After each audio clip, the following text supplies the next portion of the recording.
Assalamualaikum warahmatullahi wabarakatuh.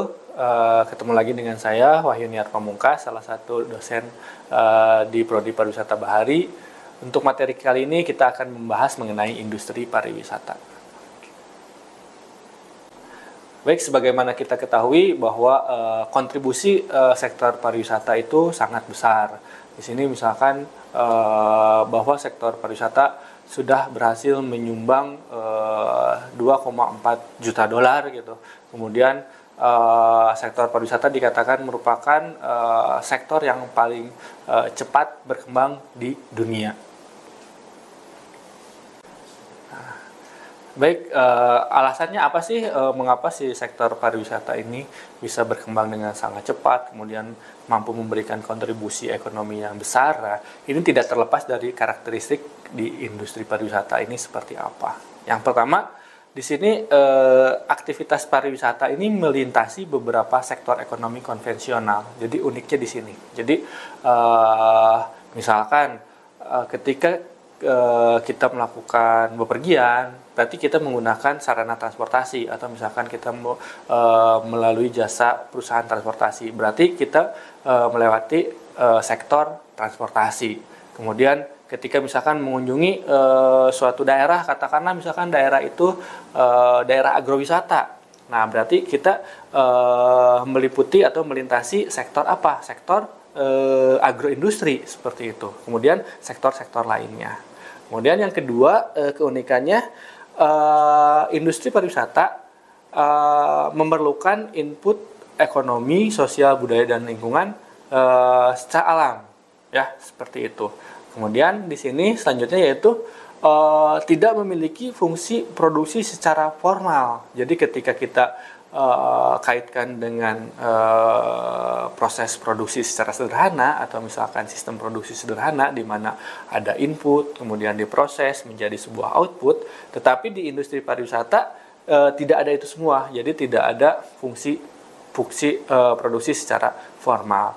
Dan kemudian di industri pariwisata sendiri tidak ada karakter baku di setiap negara. Jadi di sini struktur karakter industrinya bisa berbeda-beda antara negara satu dengan negara lain. Misalkan katakanlah misalkan di Arab Saudi misalkan, di mana dominan yaitu kegiatan wisata religi ya. Di sini ada kegiatan umroh gitu kan, seperti itu. Nah, struktur industrinya mungkin akan berbeda dengan di Indonesia, di mana di Indonesia mungkin mengandalkan potensi alam, misalkan pantainya atau apa. Nah, struktur dari industrinya mungkin bisa berbeda ketika kita sandingkan industri di pariwisata di Arab Saudi dengan industri pariwisata di Indonesia. Oke. Ketika kita berbicara mengenai industri pariwisata, pasti tidak terlepas dari namanya wisatawan itu sendiri sebagai pelaku, ya seperti itu. Nah, kemudian di sini motivasi wisatawan apa sih sehingga mereka melakukan wisata? Gitu.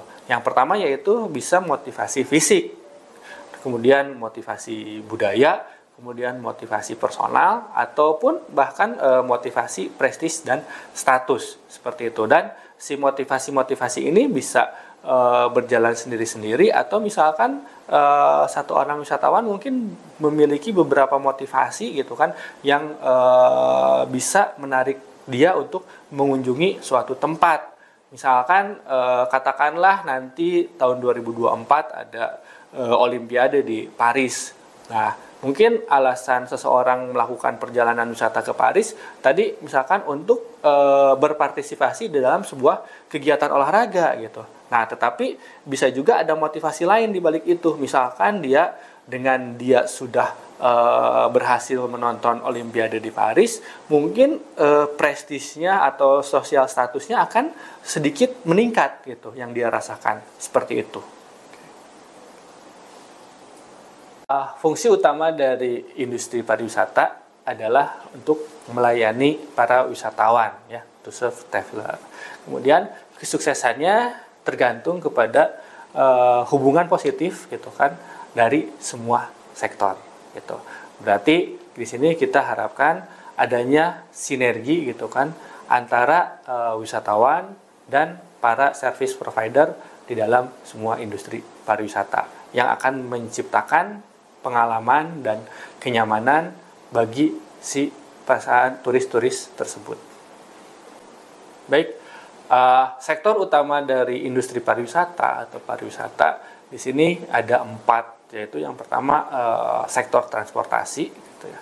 Kemudian sektor akomodasi, ancillary service, kemudian sales dan distribusi atau pemasaran.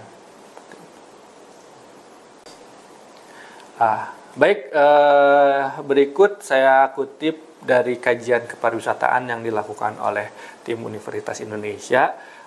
Untuk industri pariwisata sudah dikelompokkan berdasarkan klasifikasi baku lapangan usaha atau KBLI, gitu kan. Nah, di sini bisa kita lihat beberapa sektor atau beberapa pelaku menurut klasifikasinya masing-masing. Jadi lumayan banyak yang termasuk ke dalam sektor industri pariwisata. Oke.